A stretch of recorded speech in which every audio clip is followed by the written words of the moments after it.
Este podcast de hoy nació de un podcast anterior.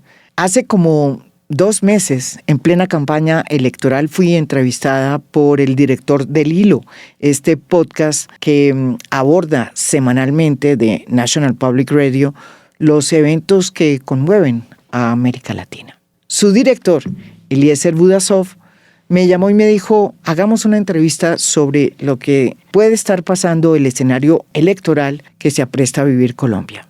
A raíz de ese podcast surge este. Y en esta ocasión decidimos unirnos el Hilo y a fondo para hacer 2 entrevistas a colombianos que hayan votado por Abelardo de la Espriella, el nuevo presidente de Colombia, quien ganó frente al candidato de izquierda, Iván Cepeda, por 248,000 votos. La idea del podcast era preguntarles por qué habían votado por Abelardo de la Espriella y que nos explicaran su voto. La primera entrevistada fue una mujer muy importante en Colombia, se llama María Emilia Correa. Ella tiene más de 20 años de experiencia en empresas multinacionales y es una mujer que ha estado muy metida en la academia. Actualmente es una de las profesoras más importantes de la Universidad de los Andes de Bogotá. María Emilia es magíster en sociología y una de las figuras más relevantes en el sector de la sostenibilidad en Colombia y en Sudamérica, porque ha vivido en otras partes como Chile. Y es cofundadora de Sistema B, una organización que promueve el desarrollo de empresas que buscan precisamente el equilibrio entre el bienestar y las ganancias. Nuestro segundo entrevistado se llama Luis Guillermo Vélez. Él es abogado y conoce cómo es que funciona el Estado colombiano porque fue parte del gobierno de Juan Manuel Santos como secretario general de la presidencia, entre otros puestos que después ocupó. También es un invitado frecuente aquí en A Fondo y además es un historiador, así no haya estudiado historia, y acaba de escribir un libro muy interesante sobre un conflicto en Colombia que marcó una época y que marcó a Colombia, la Guerra de los 1000 días. Esta entrevista fue una de las entrevistas más difíciles porque en el fondo a la gente no le gusta hablar de su voto ni explicar su voto porque en las democracias pues el voto es secreto. En esta oportunidad quisimos en esta unión con el Hilo pues entrar un poco a subvertir esa tradición y abrir esa puerta para que 2 personas que votaron por Abelardo de la Espriella nos expliquen por qué votaron por Abelardo de la Espriella, un candidato que ganó las elecciones después de haber hecho una campaña sin precedentes en Colombia, donde la aparición de la inteligencia artificial fue muy importante y donde figuras como el tigre formaron parte de nuestro zoológico político. El podcast es en audio y en una versión que estamos trabajando a fondo va a sacar otro podcast con el video. Por lo pronto les dejamos esta versión, que es editada por El Hilo, en alianza con A Fondo. Bienvenidos a El Hilo, un podcast de Radio Ambulante Estudios. Bienvenidos a este capítulo que es una alianza que hemos ido trabajando, ¿no es verdad, Eliezer? Desde hace rato con El Hilo. Aquí está con nosotros Eliezer Budasov. Ella es María Jimena Duzán, una de las periodistas políticas más influyentes de Colombia. Hicimos anteriormente un experimento interesante y a propósito de ese experimento, él nos propuso aquí en A Fondo que hiciéramos otro. Entrevistamos a María Jimena a finales de mayo, antes de la primera vuelta de las elecciones colombianas.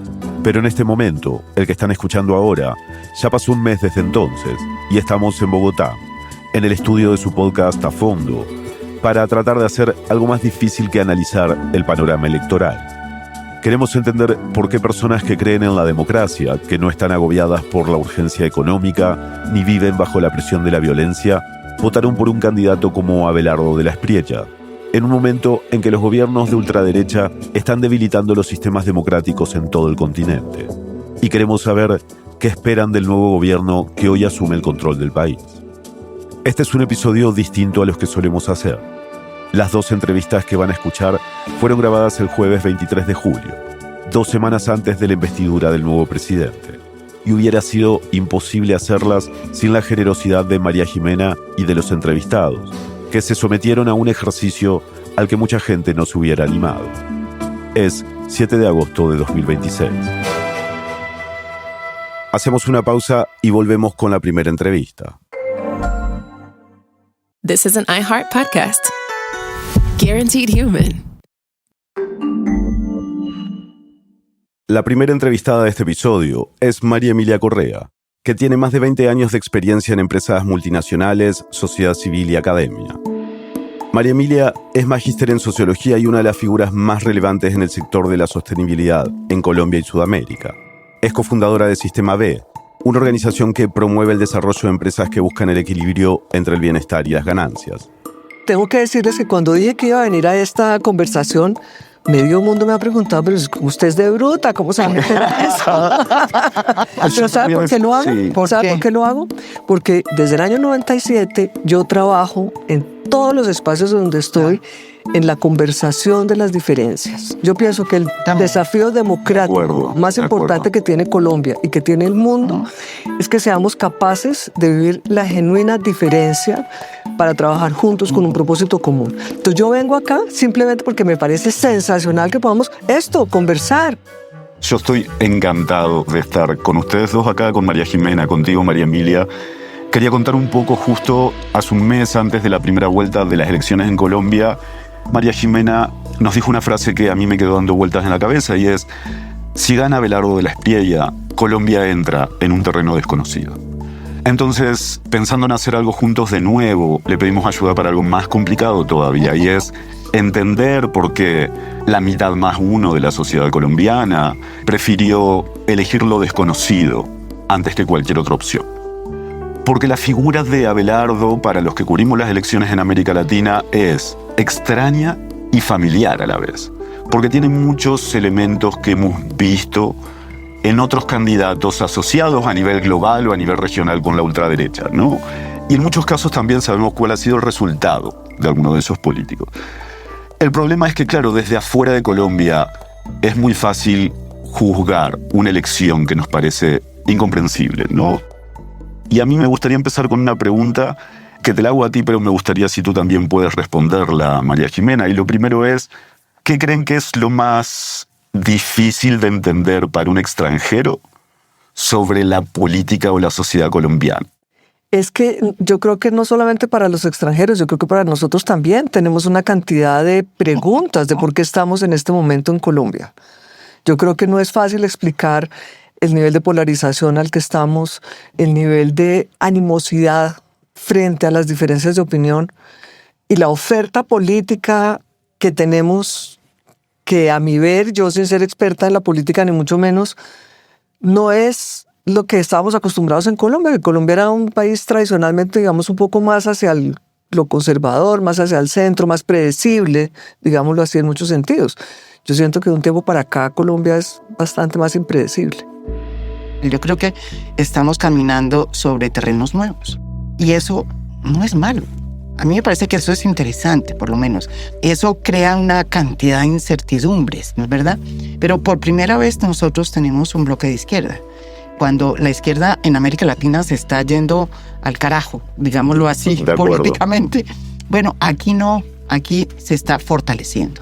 Y por el otro lado, cuando la derecha tradicional ha sido absorbida por las derechas radicales, aquí todavía eso no ha pasado, porque tenemos una figura muy importante en la derecha que se llama Álvaro Uribe Vélez. Entonces, esto es un platanal muy raro en medio de una cantidad de similitudes, como por ejemplo que ganó una persona o un presidente que es muy afín a toda la narrativa que impuso Donald Trump y que ha traído a su modo Milei, Katz en Chile, pues Noboa en Ecuador y lo mismo pues obviamente Bukele en El Salvador. Y lo otro es que pues es la primera vez que nosotros realmente hacemos una transición de poder de izquierda a derecha. Nunca la habíamos hecho. Esta es la primera vez que hacemos esta cosa y por eso es tan traumático. María Emilia, una cosa fundamental para romper con la polarización es poder hablar de las decisiones políticas desde un principio de buena fe. Partimos de la idea de que nadie vota pensando que está empeorando a su país, sino que la gente vota tratando de resolver los problemas más urgentes que ve en su sociedad. Entonces, una primera pregunta para tratar de explicar el voto a Abelardo sería: ¿cuáles consideras que son los problemas más importantes de Colombia en este momento y en qué medida crees que el gobierno de Abelardo puede ayudar a resolverlos?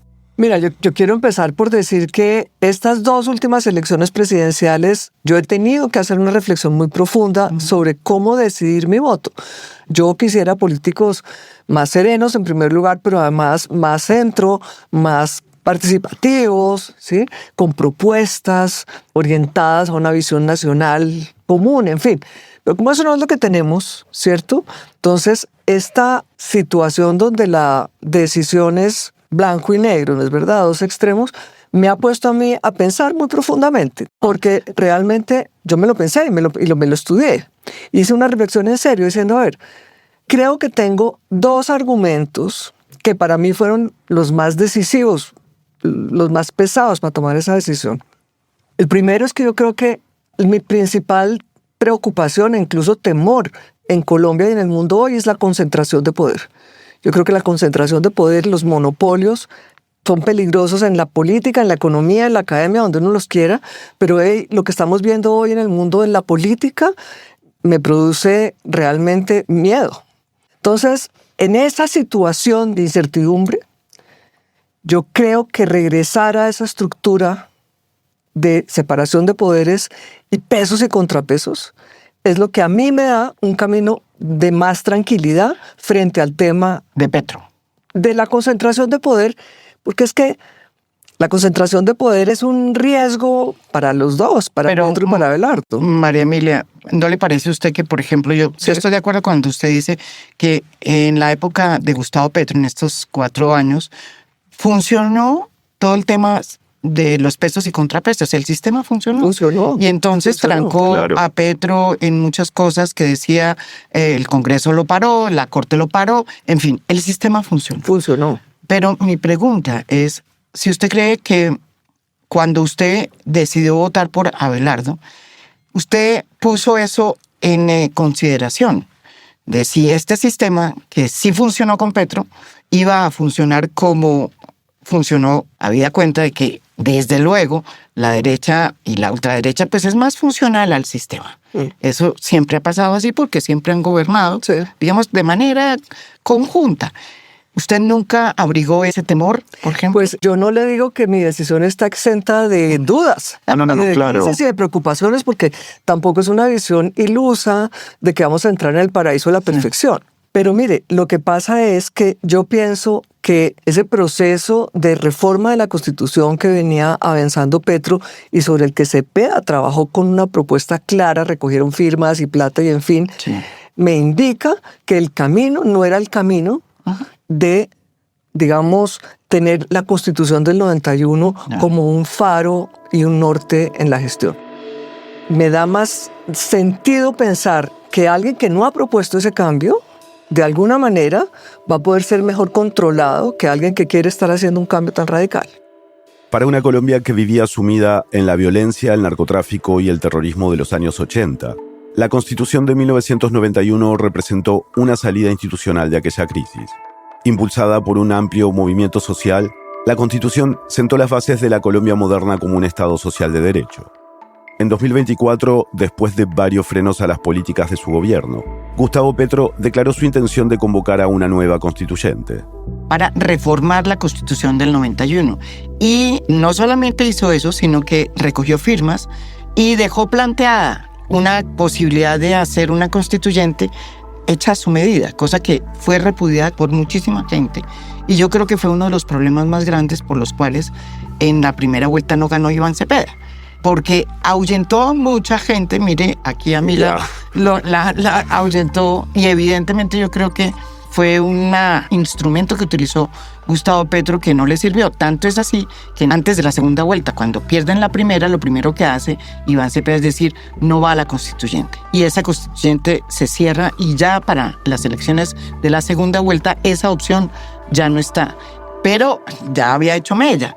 Y ya la gente decía, bueno, un momentico, no les creo, sí les creo, no les creo. Antes de cerrar este punto, dijiste hubo dos elementos que me llevaron a decir, uno es este y el otro. El otro es que después de ese tema que me parece que es el más, digamos, estructural y más profundo, lo siguiente que hice fue revisar las propuestas. Las propuestas, todos sabemos que en campaña se dice lo que se dice. Entonces yo tampoco es que estoy diciendo que esto sea la verdad revelada, ni mucho menos, ni creo que no va a cambiar ni nada de eso. Sin embargo, sí había un asunto estructural que para mí fue definitivo. Y es esa propuesta estatizante de Cepeda y de la izquierda que está tan orientada al fortalecimiento del Estado y a la concentración de poder en el Estado en las diferentes áreas de la función pública. Me parece que eso, además, primero que me parece que no ha funcionado, pero además porque yo tengo una preocupación profunda que es la libertad de los ciudadanos de escoger sobre diferentes opciones. Si el Estado nos obliga a caminar solamente por una dirección, me parece que eso nos limita profundamente nuestra libertad como ciudadanos. Entonces, entre que no sirve y entre que no me parece el camino correcto por una sociedad libre y de futuro, me inclino más por el otro lado. Podríamos perdernos en la discusión de la emocionalidad, del personalismo, de si la personalidad me gusta o no me gusta, si cuando tenía 10 años prestaba la pelota de fútbol o no lo prestaba, ¿cierto? Y podemos tener muchas opiniones sobre las expresiones de los políticos, pero a mí me parece que los temas estructurales fueron los que a mí me dijeron, ¿sabe qué? Yo me quedo más tranquila con esta decisión, que era además o esta o esta. Pues si hubiéramos tenido una tercera de centro, pues no estaríamos en esta conversación. Había una. La hubo. Sí, en la primera vuelta. Sí, en la primera vuelta. Sí, pero pues ya estamos hablando de otra cosa, ¿cierto? De acuerdo. Si bien es cierto que usted dice que son esos dos puntos fundamentales los que la movieron, yo pregunto, esa decisión, el de ser tan duro contra la izquierda y de decir, por ejemplo, que los iba a destripar. Y sepan ustedes, señores de la izquierda, que en mí tendrán siempre un enemigo acérrimo que hará todo lo que esté a su alcance para destriparlos como corresponde, porque ustedes no merecen un trato diferente, para acabar a ese cáncer que significa la izquierda radical. Me pareció interesante ver que esos son los dos más importantes y no el relato que él trae, que es yo no quiero gobernar sino para los que están en mi manada, y los que son de izquierda, a esos, con esos, no. Pues mire, ustedes son mucho más expertos que yo en temas de política, pero yo sí creo que la política maneja como dos niveles. Un nivel que, digamos, sería como el nivel histriónico, ¿no? De las grandes emociones, de cosas que uno no se puede imaginar cómo sería que le dijeran a uno en público esas cosas. Pero hay otro nivel donde las cosas funcionan de otra forma, que es un nivel mucho más profundo, y donde suceden cosas como esta semana vemos el abrazo del Pacto Histórico y el Centro Democrático felices celebrando que acaban de lograr la elección del presidente del Senado. Petristas y uribistas celebraron en el recinto su inesperada unión para que no ganara Alfredo del Duque. Esto pasó la misma semana que estábamos grabando el episodio. En Colombia, cuando llega un nuevo presidente, el Congreso suele respaldar a su candidato para presidir el Senado. En este caso, el uribismo, un aliado natural de este gobierno, entendía que ese cargo debía quedar en manos de uno de los suyos, porque, además, son la segunda fuerza con más curules. Pero De la Espriella trató de imponer una figura nueva, sin partido propio, y se llevó una dosis de realidad política. El Centro Democrático de Álvaro Uribe y el Pacto Histórico de Gustavo Petro votaron juntos para bloquear esa candidatura. Enemigos que la semana anterior estaban llegando a unos niveles extremos de nos vamos a destripar los unos a los otros, y después nos abrazamos y saquemos una negociación. Claro que es con Álvaro Uribe, no con Abelardo. Lo que estoy haciendo es un ejemplo de los niveles de la conversación pública, ¿sí? Que entonces, a eso me parece que hay que sumarle esta época que estamos de las redes sociales, que las redes sociales nos han llevado a unos extremos, la gente hace expresiones con cero reflexión, de una forma, de una agresividad, de una cosa que es brutal. Entonces también vivimos una época donde estamos acostumbrándonos a unos niveles, digamos, de emocionalidad histriónica que a mí, sinceramente, ya me están empezando a, ¿sabe?, a volverse paisaje. Porque no es que no es que no me importen, es que si pesco esa pelea en cada locura que se le ocurra a cualquier político del planeta, de esa no vamos a salir. No puede. ¿Y sabe qué pasa? Que terminamos, yo pienso, los ciudadanos que no estamos, digamos, tan involucrados en la política ni nada. Mire lo que pasó en este proceso electoral. Terminamos todos agarrados a muerte, con los amigos, con los primos, con los tíos, mientras el Centro Democrático del Pacto Histórico ahora viene y se abrazan. Ojalá nos pudiéramos abrazar todos los que peleamos en este periodo. Hacemos una pausa y volvemos.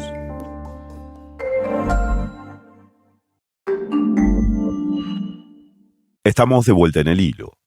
Voy a una de las promesas de Abelardo que me pareció interesante. Cuando yo leí muy bien su proyecto de gobierno y su programa de gobierno, él lo resume en la Patria Milagro, que es, bueno, un recurso, ¿no es verdad?, que él tiene para decir que él va a cambiar muchas cosas. No se van a arrepentir, la Patria Milagro será una realidad. Vamos a reconstruir a la patria para llevarla a ese lugar de grandeza que se merece.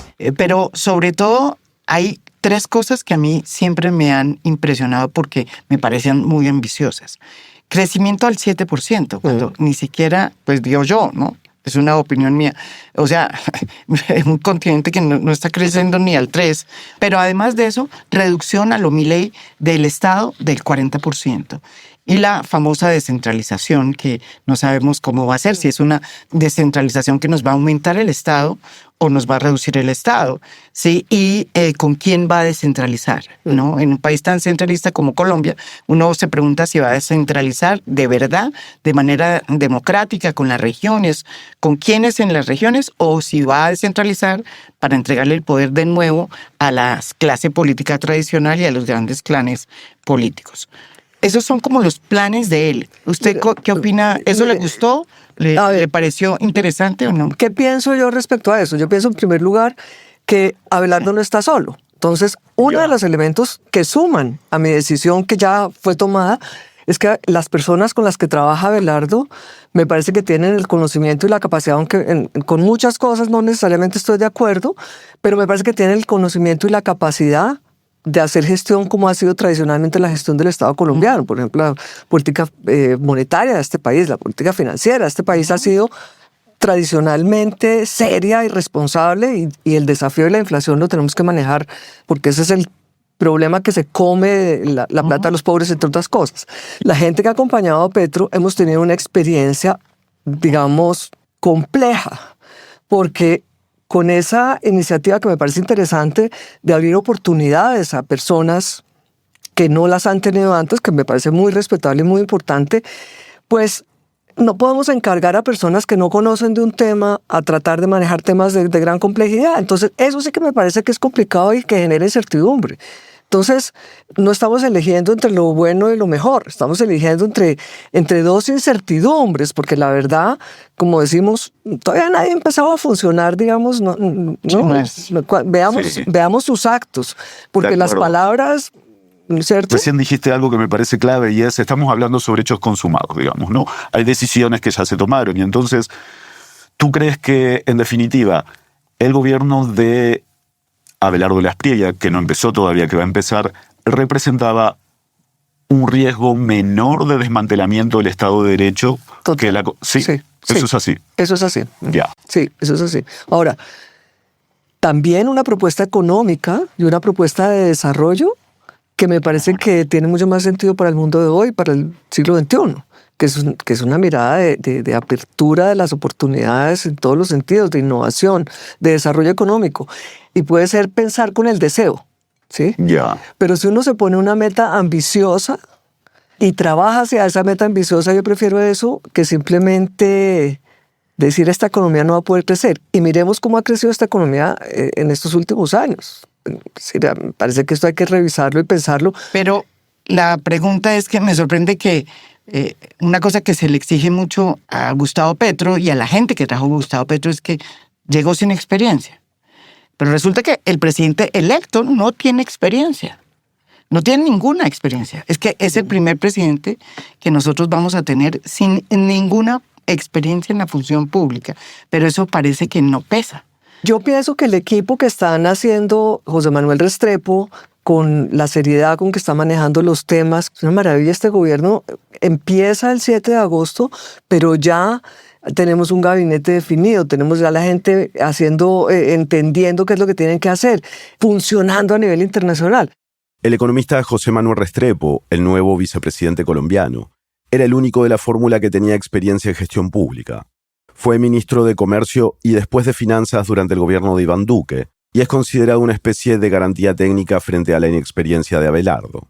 Y, por ejemplo, usted cuando ve que en las primeras de cambio ya él lo primero que quiere hacer es cosas que no estaban prácticamente en su libreto primero de La Patria Milagro, como por ejemplo la manera como se va a posesionar. Un hecho absolutamente histórico. Nunca antes un presidente de la República se había posesionado fuera de Bogotá. Lo será el primero, el señor Abelardo de la Espriella. Rompiendo todo el protocolo y la tradición de los 150 o 100 no sé cuántos años de vida republicana, en donde siempre el presidente se ha posesionado ante los poderes públicos, en este caso frente al Congreso, que es el poder público sobre el cual se hace el juramento del presidente. Con la confirmación de su victoria, Abelardo de la Espriella pidió al Congreso hacer su posesión en una guarnición militar en el Cauca. Pero de inmediato fue rechazado porque se trata de un evento civil. Después cambió su decisión por Cali, una solicitud que fue aprobada de forma extraordinaria. Gustavo Petro no va a asistir al acto de investidura y solo hará el traspaso protocolario en la Casa de Nariño. Podemos tener muchas opiniones sobre todos estos temas y qué pasaría si tal cosa y cuál podría ser la consecuencia de si esto pasa. Todavía no. De acuerdo. Pues pero vamos a ver. Todavía usted está tranquila. Pues mire, a ver, usted está tranquila con Colombia hoy, pues yo no sé, si usted está tranquila, yo no sé. Es decir, Colombia es un país que ha logrado, es un país de una fuerza sorprendente que ha logrado superar unas cosas que uno dice, es inexplicable que Colombia siga funcionando a pesar de que hemos vivido las cosas que hemos vivido.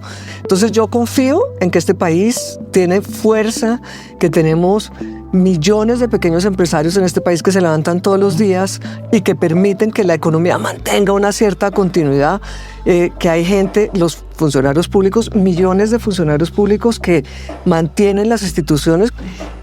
Yo creo que una de las cosas importantes que es el mensaje que tenemos que, me parece a mí que podríamos pasar ahora también nosotros los ciudadanos, es que no deberíamos alejarnos de la política, porque si tenemos interés en la política deberíamos participar más en la política. Absolutamente. Yo personalmente estoy haciendo una invitación al sector empresarial, al sector privado, a que no necesariamente participemos en la política electoral, que eso no nos corresponde, pero sí en la participación de la discusión pública sobre la construcción del país.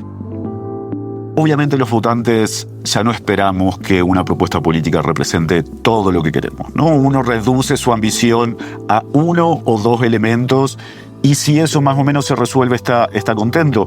Yo lo que te iba a preguntar es ¿cómo se vería para ti el éxito o más bien la confirmación de que has tomado una decisión correcta después de un año del gobierno de Abelardo?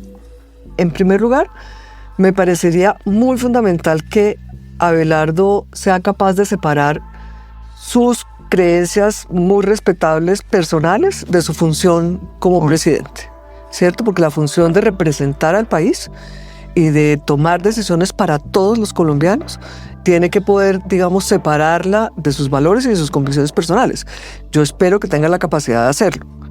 Espero en un año estar viendo un presidente como un estadista que está realmente funcionando para el país completo, que está bien rodeado, que está trabajando con gente seria.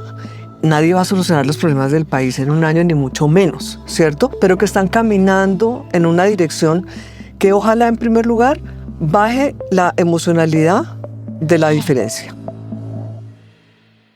Sabes que cuando estábamos empezando a pensar en este episodio, a trabajar en este episodio, yo le decía a María Jimena que siempre recuerdo una frase de un sociólogo francés que se llama Jean Baudrillard, seguro lo conoces, que decía: nadie desconoce que las campañas políticas son un insulto público a la inteligencia. Qué buena frase. Es buenísimo porque uno se siente identificado inmediatamente, ¿no? Sí. Y tú acabas de decir un argumento que yo no había pensado, que me parece bueno, y es, bueno, yo prefiero a alguien que tenga una meta de crecimiento ambiciosa y que lo haga hasta donde pueda, ¿no? Ahora tiene otras propuestas que a mí me parecen preocupantes, digamos, ¿no? Preocupantes sobre todo cuando lo plantea en términos de velocidad. Uno sabe que problemas complejos, tú acabas de decir algo muy parecido, los problemas complejos no se resuelven milagrosamente en 3 meses, ¿no? Y alguna de estas cosas, la construcción de 10 megacárceles, la destrucción de más de 300.000 hectáreas de coca, a mí me parecen particularmente preocupantes. Lo que te quería preguntar es, ¿qué cosas te preocupan del próximo gobierno?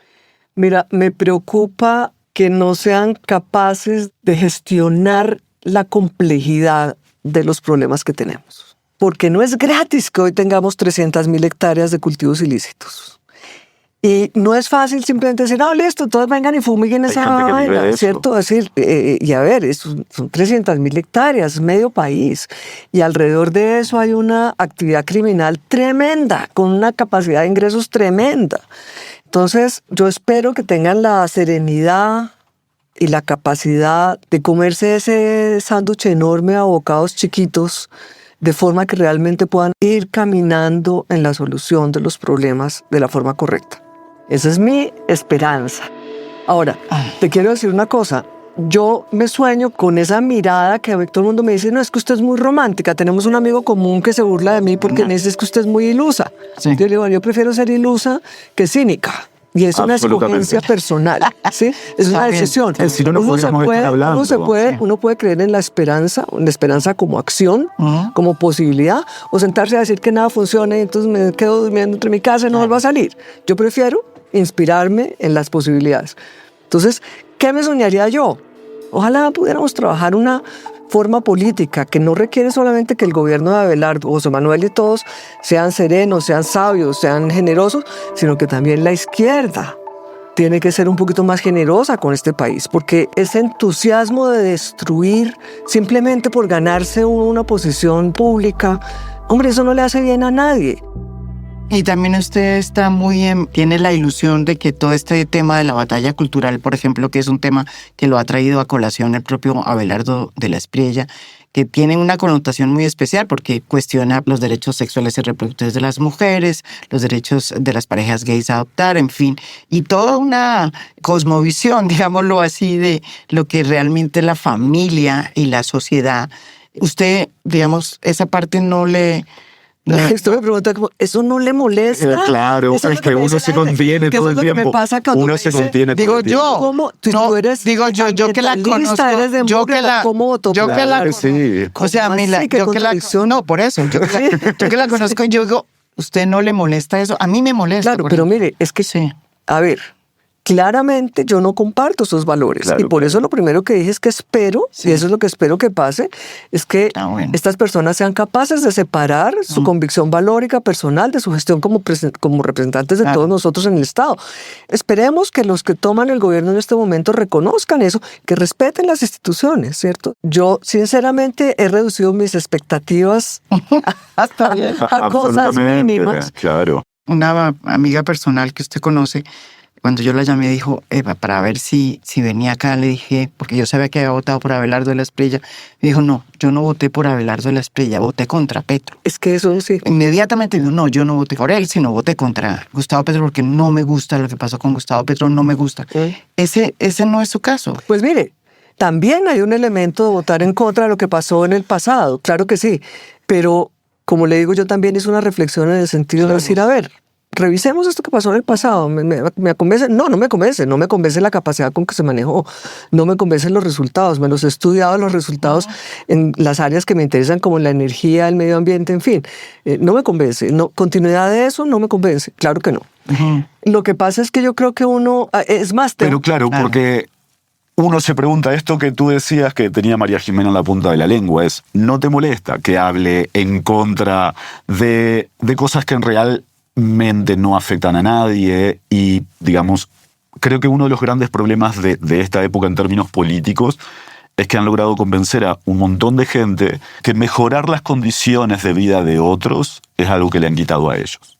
No, eso ha pasado un montón con los derechos del feminismo, por ejemplo, ¿no? Pero también en términos económicos y sociales. Por ejemplo, en el gobierno de Javier Milei o en su base política, hay un sector de la población que convencieron de que ellos no eran millonarios porque gente pobre tenía un plan social, no tenía asistencia del Estado. Y es al final como el hacer a la gente pelearse entre sí. Yo respeto un montón, digamos, que hayas venido justamente a esto, ¿no? A decir, mira, porque uno no vota desde la coherencia, uno vota desde la contradicción, que es lo que le queda. Fíjate, en eso que usted está trayendo ahorita, yo he trabajado mi vida entera en temas ambientales, en temas de la protección de los derechos, en temas de promoción de la igualdad, de la reducción de la pobreza, ¿cierto? Entonces ese efecto anti-woke me toca directamente a mí, obviamente. Ahora, la primera cosa que yo estoy haciendo muy profundamente en eso ha sido también escuchar y reflexionar, porque tengo una cantidad de gente que conozco inteligente, capaz, que tiene una posición distinta y yo digo, quiero oír, porque creo que necesito aprender y entender qué hay detrás de ese pensamiento que yo no puedo simplemente desconocer de un plumazo. Hay mucho del no quiero la continuidad, hay mucho de esa posición de ser poseedores de la verdad, que traemos una mirada que es la verdad revelada y que ustedes no tienen ni idea de lo que está, y yo les digo que es lo correcto, genera una reacción la superioridad moral, genera una reacción muy, muy negativa, que yo la puedo entender perfectamente. Entonces, una de las cosas que uno tiene que saber es, la realidad no es lo que yo quiero decir, la realidad es lo que sucede en la cabeza de los demás, ¿no es verdad? Entonces, creo que también vale la pena hacer una reflexión en ese sentido. Por eso digo que ojalá Abelardo sea capaz de separar sus posiciones religiosas, que son súper respetables, y yo no tengo nada en contra, digamos, que piense lo que quiere, yo puedo pensar lo que quiera. Afortunadamente para eso hay libertad en este país y podemos pensar distinto. Pero otra cosa es cuando uno tiene una función pública de representar un país, ¿cierto? Entonces ahí, que nos acojamos a las leyes, que nos acojamos a las instituciones y lo que está ahí. Yo creo que lo que está diciendo María Emilia, yo sí lo he sentido como en muchos lugares, digamos, ambientes en Colombia, y es que muchas de las personas que votaron por Abelardo están esperando que comience a gobernar, primero, con el anhelo de que la mitad de lo que él dijo no se cumpla. Claro. Pues, a ver. Eso es lo que estoy, bueno, lo que yo he sentido. Yo solamente quería, por un lado, reivindicar, digamos, como tu defensa de la política. Creo que el haber convencido a mucha gente que la política era mala palabra, digamos, ha hecho a mucha gente retirarse de lo público y que al final sea el negocio de unas pocas personas, ¿no? Y por otro lado, te quería preguntar de dónde crees que sacas la esperanza. Esa pregunta, ojalá supiera eso. No, mira, yo la verdad, yo estoy convencida que por mi personalidad tal vez, ¿sabes? Que a los problemas hay que trabajarles, es la solución. Uno tiene la opción como persona de preocuparse y también de ocuparse. Y yo soy una persona que exige ocuparse, ¿sí? Y exijo, yo misma me exijo como la actitud de decir, vea, frente a ese problema, busquémosle el lado, ¿cierto? Y he visto también la fuerza impresionante que trae invitar desde el entusiasmo de la colaboración y de la construcción conjunta a personas muy diversas, con opiniones políticas, religiosas, de género muy diversas. Cuando uno logra un momento donde con todas esas diferencias uno encuentra un punto en común que nos permite a todos movilizarnos, la fuerza, la robustez de esas soluciones que vienen del entusiasmo son mucho más poderosas que las que vienen de la crítica. Hay que, a ver si el presidente electo oye más a María Emilia. Así que Dios te oiga, yo decir que Abelardo te oiga. O sea, Abelardo te oiga, porque es exacto, pues saquemos esta voz, la ponemos bien alta para que se escuche bastante. Me encantaría que me escucharan. Porque no, Iván Cepeda, el Pacto Histórico, y Abelardo y su grupo. Sí. Porque independientes, la izquierda tiene un papel fundamental en este país con esa fuerza democrática que ha logrado construir, con todas las discusiones que podamos tener sobre el tema. Muchas gracias, María Emilia, muchas gracias. Muchas gracias a ustedes. Muy interesante conversación, nada más. Muchas gracias. Hacemos una pausa y volvemos.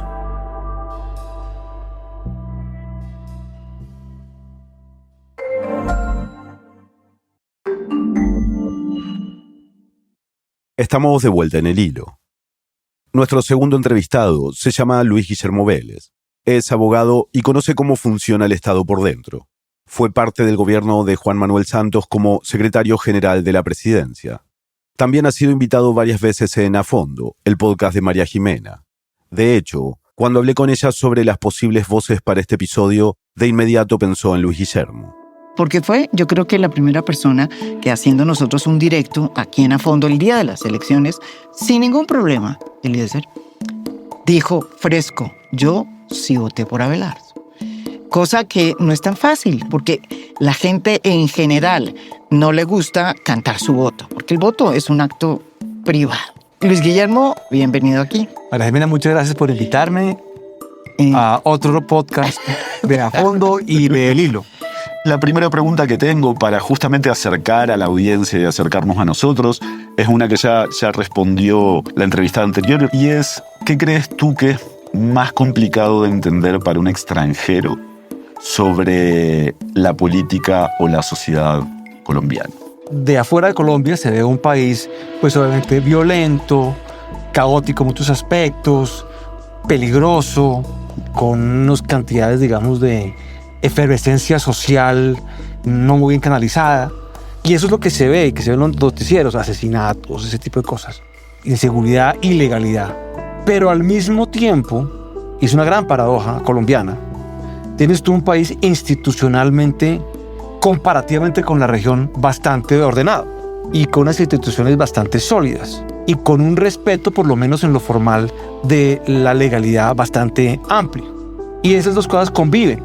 Y yo diría que es mucho más fuerte el tema institucional, estructural, los valores democráticos que hay en Colombia y que tienen los colombianos de todas las clases sociales, en todas las regiones, son de los más arraigados que hay en América Latina, si no los más.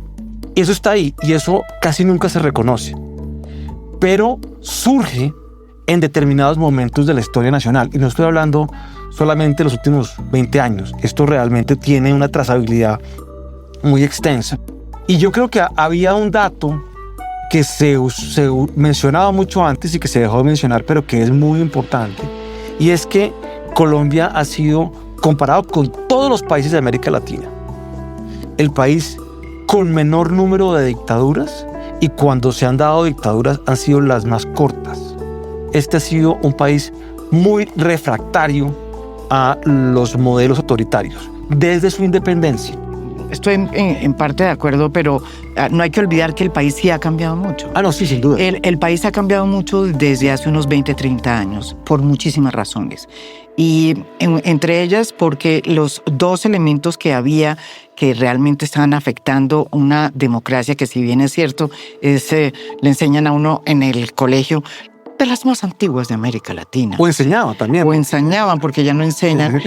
Pues realmente era una democracia que creció siendo una de las más inequitativas del mundo.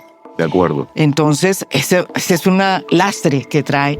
Pero ese karma, yo creo que se ha ido, digamos, de alguna manera confrontando con los avances que se han venido haciendo desde hace unos 20, 30 años. El primer avance, yo diría que es importante, y es que en el gobierno del presidente Álvaro Uribe, yo no voté por ese señor, ni mucho menos, pero le reconozco al expresidente Álvaro Uribe que hizo un acuerdo con los jefes narcoparamilitares en su momento, que redujo sustancialmente los índices de violencia en Colombia.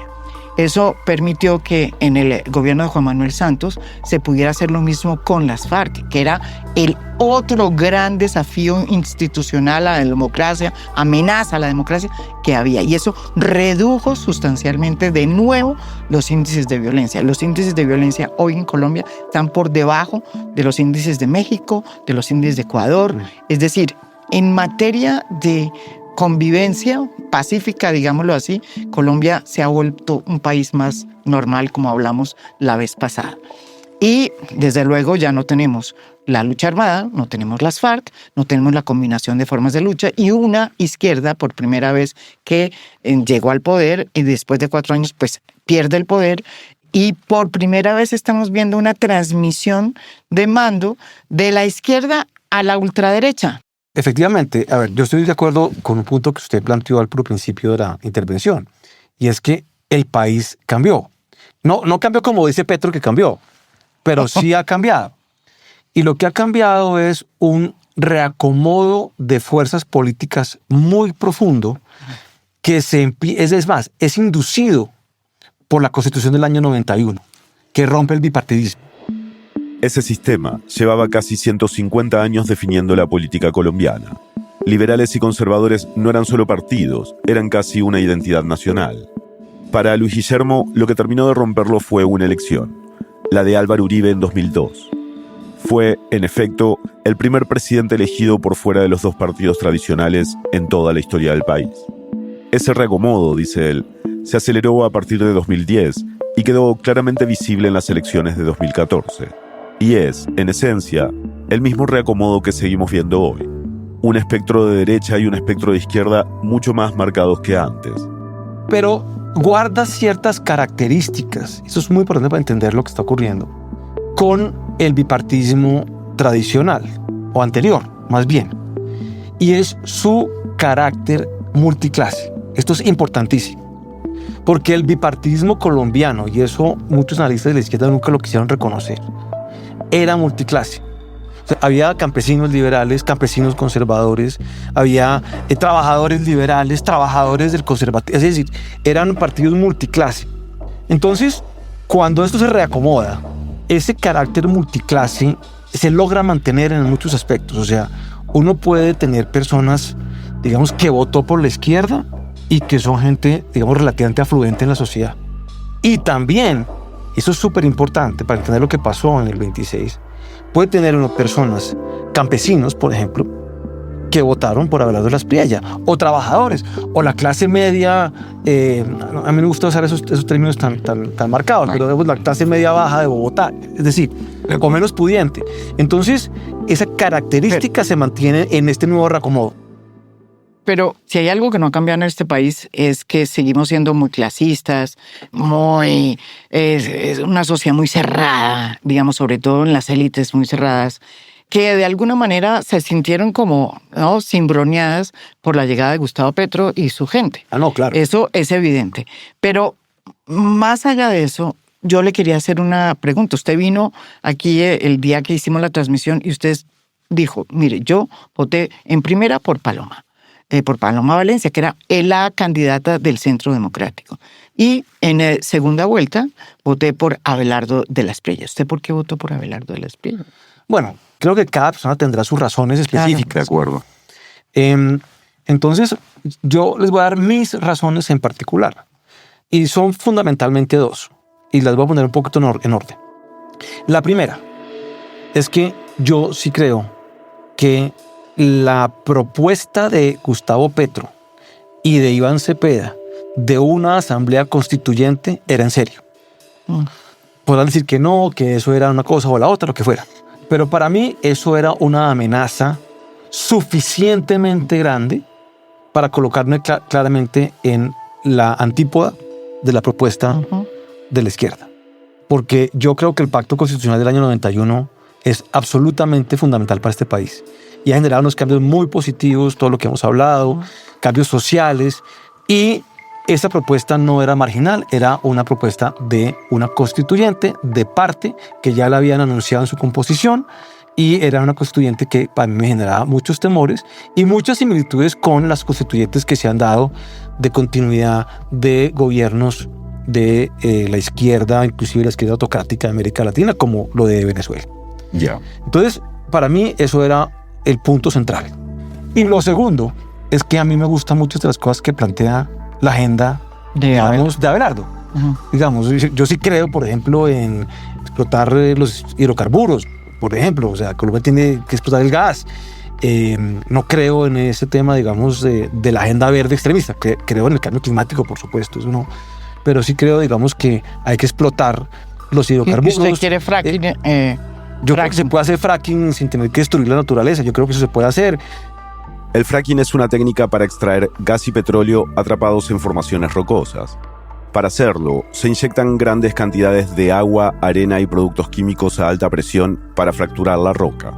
Sus críticos advierten que puede contaminar fuentes de agua, un recurso que también consume en grandes cantidades, genera emisiones de metano y puede provocar pequeños sismos. El nuevo gobierno de Colombia quiere reactivar esta técnica para aumentar la producción de gas y petróleo, mientras otros sectores buscan prohibirla por sus posibles impactos ambientales. Creo una reforma de la salud donde haya participación público-privada. Creo en los esquemas público-privados de servicios públicos. Creo que tiene que haber seguridad y seguridad que tiene un componente militar muy, muy amplio. En fin, yo me identifico con una parte muy significativa de la propuesta política de Abelardo, tal vez no con el tema cultural, con ese sí no. La batalla cultural. La batalla cultural no, pues parcialmente, pero por ejemplo, yo soy pro aborto, pro matrimonio gay, igualitario, todo eso. Yo tengo, digamos, toda esa agenda liberal completa. Digamos, la defiendo y no solamente soy indiferente, sino que me parece importante para una sociedad. Entonces, eso es como el componente que menos, digamos, comparto, pero en lo demás sí. Entonces, esas son las razones de mi decisión. Luis Guillermo, primero has logrado realmente sorprenderme con la primera pregunta cuando te pregunté cuál es el rasgo que menos entendería un extranjero, y es destacar el carácter democrático, porque efectivamente uno históricamente asocia la sociedad colombiana a una sociedad en la que todos se matan entre todos, ¿no? Entonces, me parece realmente sorprendente. No me parece tan sorprendente lo que dices del fenómeno multiclase en todo el espectro político, porque eso me parece que las categorías con las que entendemos la política o con las que entendíamos la política se han cambiado muchísimo para esta época, ¿no? ¿Cuáles crees que son en este momento los problemas más urgentes o más importantes de Colombia? Bueno, yo creo que los problemas más importantes son básicamente dos. O sea, creo que si hay un tema de estabilidad fiscal importantísimo, ha sido un activo del país 70 años, básicamente, la estabilidad económica que pasa por la estabilidad fiscal. Entonces, creo que eso había sido como un tema que se había manejado bien y que estaba ahí y que la gente como que no lo reconocía mucho porque siempre había estado. O sea, eso que pasa en tu país, en la Argentina, una inflación del 80% es una cosa que es, para un colombiano, digamos, inconcebible. O sea, y eso es una cosa que le toca la fibra al que sea en el país. Sí. Entonces, el tema de estabilidad fiscal es un tema que es muy importante y el gobierno de Gustavo Petro lo está ignorando. Y lo está ignorando de manera peligrosa. Y creo que el segundo elemento importantísimo que es clave para todos los colombianos, es el tema de seguridad. Y es cierto lo que dice María Jimena, o sea, no estamos en una situación como la del año, qué sé yo, 2008, de lejos. Ni 2014, ni 2016, ni 2018. Y yo trabajé en el proceso de paz del presidente Santos y yo respaldo, o sea, yo todavía lo defiendo y lo defiendo. No todos los componentes, pero lo defiendo porque me parece que fue necesario, ha funcionado, ha dado resultados, pero también creo que sí tenemos unas zonas del país donde el Estado se ha replegado innecesariamente realizando negociaciones de paz con grupos que no tienen características políticas, que creo que eso tal vez es el gran problema de ese tema de la paz total. Sí. Y son unos criminales. Y entonces creo que eso ha generado violencia e inseguridad y ha permitido que esos grupos se expandan. Entonces, para mí, esos son los dos problemas principales. Yo, digamos, aclararía o plantearía que uno de los problemas que tuvo Gustavo Petro, digamos, más complicados en términos de propuestas de gobierno fue la paz total. La paz total, ¿qué significaba? Era una propuesta que él presentó desde el comienzo de abrir una cantidad de mesas simultáneas de negociación sin tener realmente una estrategia muy clara para seguir y sin tener sobre todo un marco de referencia pues, jurídico, ¿no? Para ver qué era lo que se negociaba y qué no se negociaba. Muchísimas veces los gobiernos anteriores, incluido Santos, trató de hacer eso mismo que hizo la paz total, pero con cierto marco que se estaba planteando. Acá no sucedió.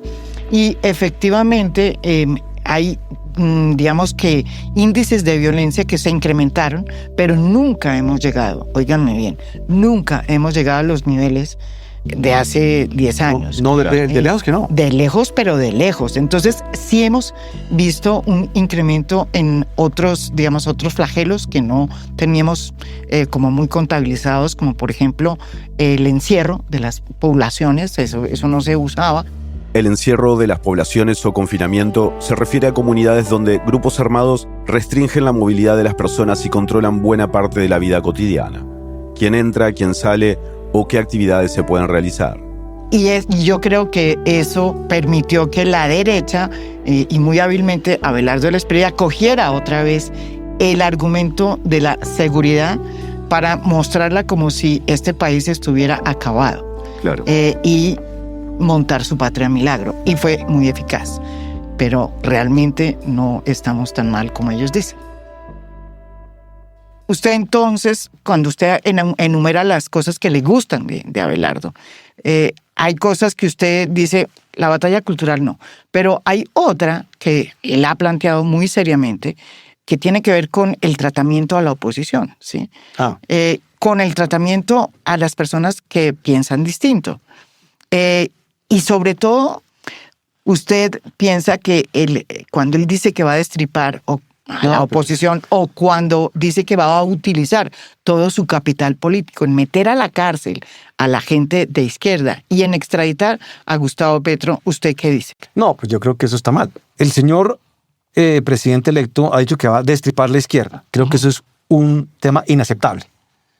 Inaceptable desde todos los puntos de vista. O sea, alguien dirá, no, es un tema, digamos, de retórica. No, es que retóricamente también está mal. Ya, total. O sea, de ahí para abajo, pues, todo está mal. Totalmente de pero acuerdo, solamente decir eso es inaceptable. Es inaceptable y no es democrático. Yo creo que eso no es democrático. Ahora, que uno diga que va a meter preso a X o Y, pues el presidente no mete preso a nadie. O sea, aquí en Colombia en eso sí por lo menos somos todavía muy formalistas y lo seguimos siendo. Aquí hay una fiscalía que investiga, que acusa, hay unos jueces que condenan y aquí hay unos jueces naturales del presidente que es el Congreso de la República y que hay una comisión de acusaciones. En fin, yo creo que eso es también un exceso retórico y además es equivocado. Pero, por otro lado, que se deba hacer un corte de cuentas frente a lo que pasó y los últimos 4 años, y yo sé que muchos gobiernos han sido corruptos y que por allá no sé cuándo hicieron tales cosas y tales otras, pero digamos, desde el punto ya, digamos, de lo concreto de este momento, el gobierno entrante sí me parece que es legítimo que plantee un corte de cuentas de un gobierno que tiene muchos cuestionamientos de corrupción, no poquitos, grandes. Está el secretario general de la presidencia fugado. Está el ministro de Hacienda, o estuvo preso y sigue siendo investigado. Está el ministro del Interior, en este momento preso.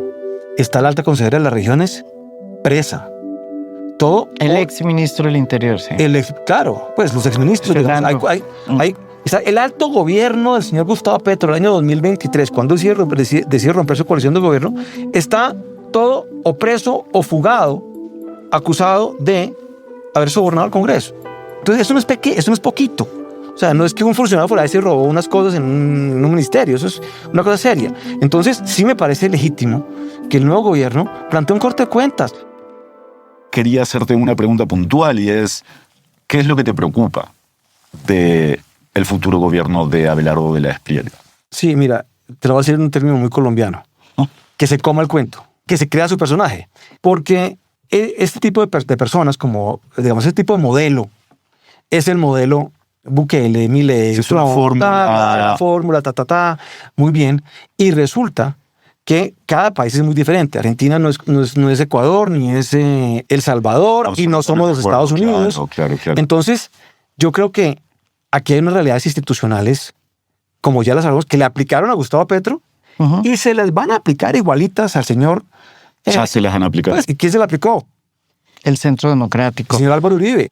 Pues por primera vez no pudo un presidente de Colombia imponer el presidente del Senado. Y intentó hacerlo desconociendo pues al partido más importante de la derecha, que era el Centro Democrático. Entonces Álvaro Uribe salió a decir que si el tigre quería rugir, que él había pensado durante mucho tiempo en su casa qué animal podía realmente enfrentarse al tigre, y descubrió que ese animal eran las abejas, y decidió que todos los 17 miembros del Centro Democrático que habían ganado su curul en el Senado tenían que convertirse en abejitas, y picaron al tigre, y el tigre pues terminó picado. Picado. Entonces, yo creo que ellos tienen que ser conscientes de, uno, no tienen mayoría en el Congreso. No la tienen. Tienen que armarla. ¿Con quién? Con el Centro Democrático. El siguiente obstáculo que hay aquí para cualquier presidente colombiano son las Cortes. Porque las Cortes colombianas son tremendas.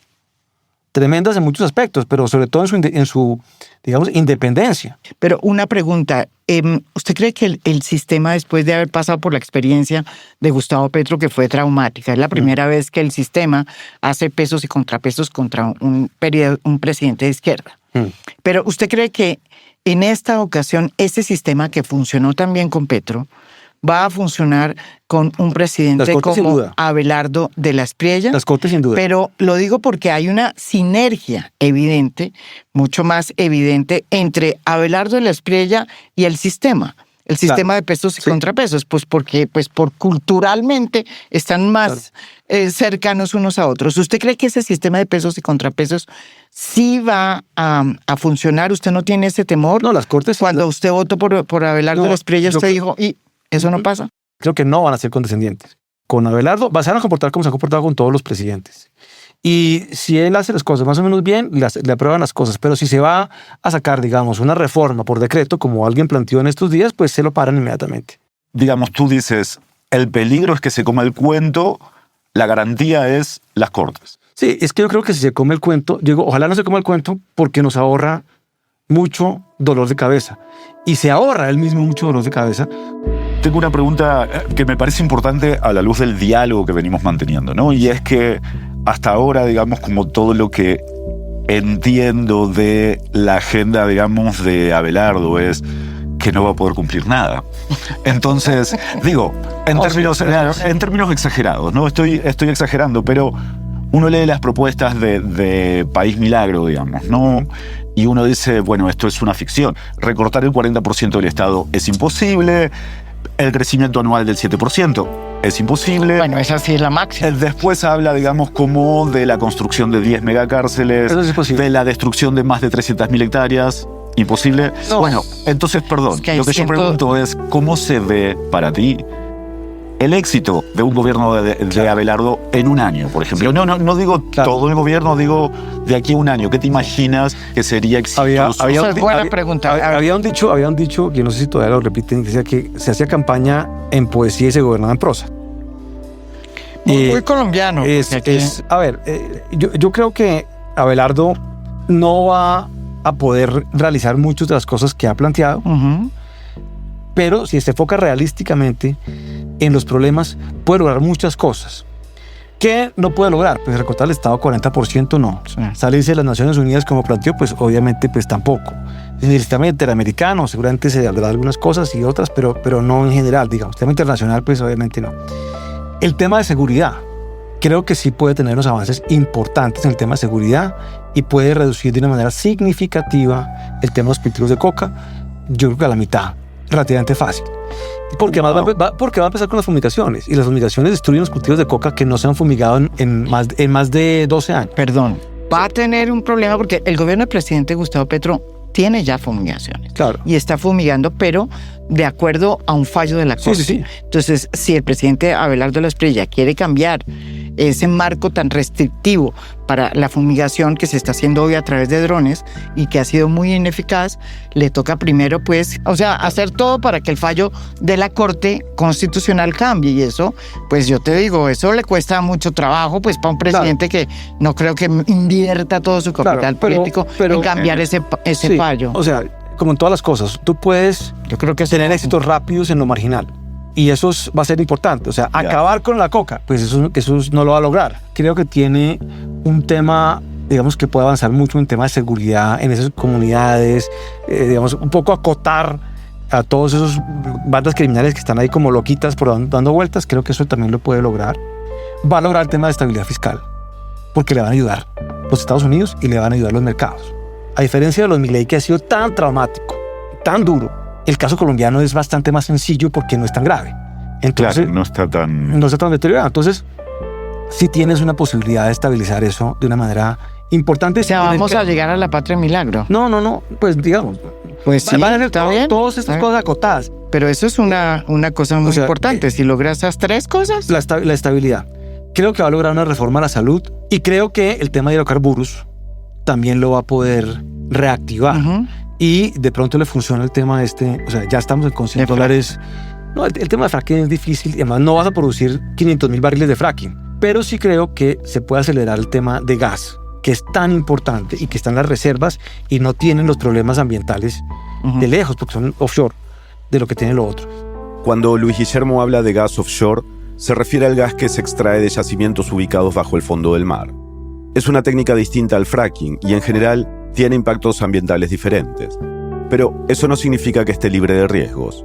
Organizaciones ambientales han advertido sobre posibles efectos en los ecosistemas marinos y en las comunidades costeras. Y algunos proyectos en Colombia han enfrentado cuestionamientos judiciales y ambientales. Yo creo que si él acota su agenda y se concentra en ese tipo de logros no maximalistas, logra muchas cosas y puede mantener popularidad alta.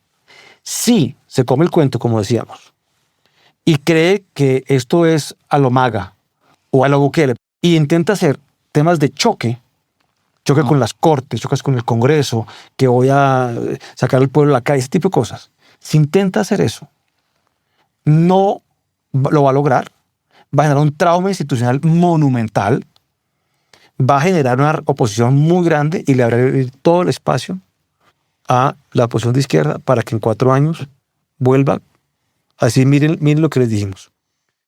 Luis Guillermo, podemos seguir hablando un montón.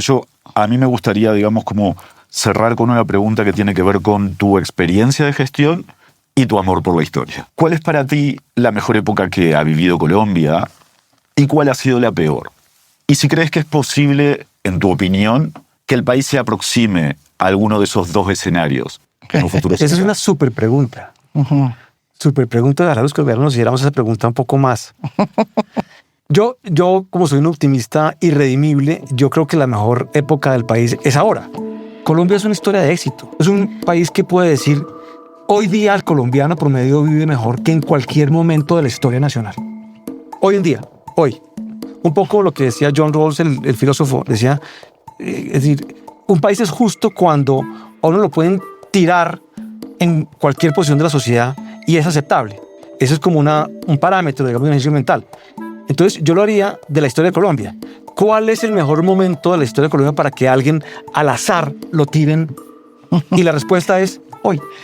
Pero hoy es mejor que hace 30 años, que hace 10, que hace 100. Le quiero hacer una pregunta. ¿Usted no cree que ese país que ha avanzado y que ha avanzado con diferentes gobiernos, unos más, otros menos? Hay unos muy malos. Sí, otros muy malos.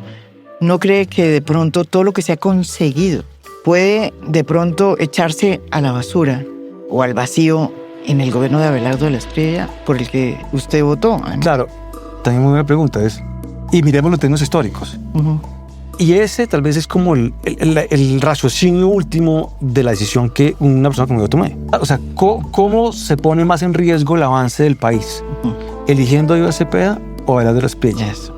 Y en mi caso particular, mi decisión se pone menos en riesgo eligiendo a Abelardo de la Espriella, porque yo sí creo que hemos avanzado mucho en los últimos 120 años por lo menos. Claro, todavía falta muchísimo más. Y mucha gente que va a escuchar este podcast dice, pero ¿cómo lo dice? Mire que la inseguridad, mire que seguimos en la pobreza, mire que me acaban de robar en el bus, mire que acabo de perder el empleo, mire que pedí un antibiótico y no me lo dieron. Pero cualquiera de esas cosas, cuando uno la mira históricamente, pues estamos mejor ahora que antes, esa es la verdad. Me parece una gran respuesta, sobre todo porque uno de los síntomas más fuertes y más peligrosos de la derecha es tratar de reinterpretar la historia, ¿no? De volver a un supuesto pasado de grandeza. Que aquí no existió. Aquí no, mejor dicho, aquí el pasado siempre ha sido más malo. Sí. Esta es la diferencia, yo creo, y comenzando el podcast, tú hacías la pregunta de, bueno, ¿qué es lo que es distinto de Colombia? Y yo me comparo, por ejemplo, con otros, digamos, países de América Latina. Yo creo que nosotros venimos remontando, ¿sí? Y esa es la gran diferencia con otros países. Sí. Con otra lo que línea sea. de tiempo. Es otra línea. Y nosotros siempre hemos ido como a destiempo. Cuando había botas militares, aquí había esta democracia que, sí, limitada, que es limitada y todo, pero bueno, no se había roto, pues no se rompió en ese momento la institucionalidad, pero en general siempre vamos como en contravía. Y yo creo que estamos remontando y ahora la prueba máxima. Pasamos de la izquierda de Petro a la ultraderecha de Abelardo de la Espriella. Vamos a ver cómo nos va. Luis Guillermo, te agradezco un montón que hayas aceptado la invitación y la franqueza.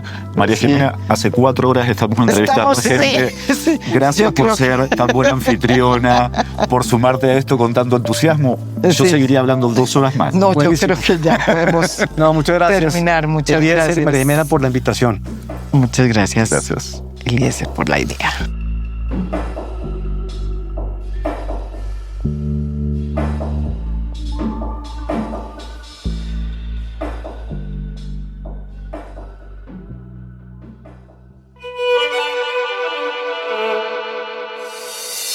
Este episodio fue producido por Eliezer Jesús Delgadillo y por mí, Daniela Cruzat.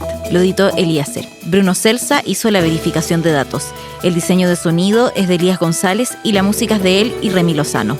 El equipo de producción del Hilo está formado también por Samantha Proaño y Franklin Villavicencio, con el arte y diseño de Diego Corso. El resto del equipo incluye a Natalia Ramírez, Paola Leán, Camilo Jiménez Santofimio, Elsa Liliana Ulloa, Silvia Viñas y Daniela Alarcón.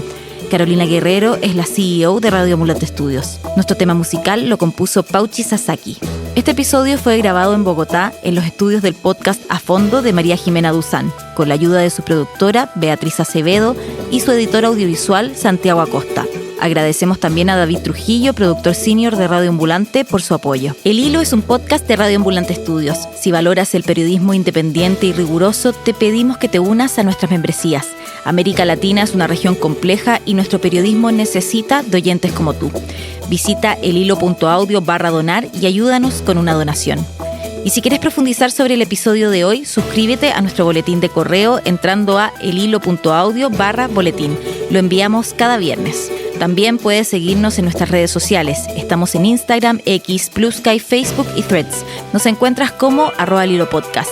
Déjanos ahí tus comentarios y etiquétanos cuando compartas los episodios. Gracias por escuchar.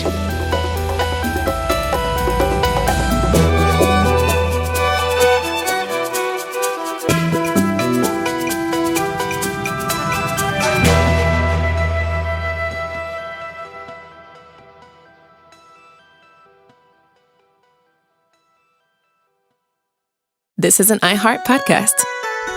Guaranteed Human.